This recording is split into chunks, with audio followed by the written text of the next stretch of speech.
was a bit, but him rowing this boat, the rainbow just came out. That was this is the thing with Port Talbot, you sort of do something, and if you allow the magic to happen, I think it's very important for photographers, we do that, not too prescriptive, and you just have this world and this idea and then let things happen and shoot within it. And that wasn't planned at all. What was planned was hiring the boat, getting the license, having the safety person, because it's a private port, and it took about 400, phone calls and permissions to get a rowing boat on a bit of water.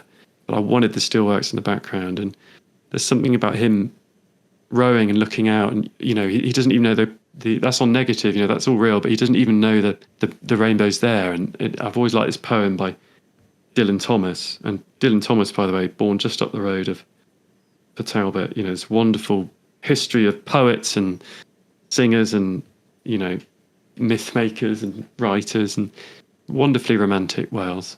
And he did this poem that he wrote about called Clown on the Moon, and it's about this person on the moon looking down, looking in, and being sad on the outside looking in. But it's also about this dreamlike state and what's real and what's not, and living within this moment, tremulously like a dream, is the quote. And that for me is Port Talbot. There's I'm not going to say it's sad, but there is a beauty in the sadness as an emotion. And I think maybe sometimes we focus too much on good, inverted commas, emotions, and any emotion can be very, very powerful.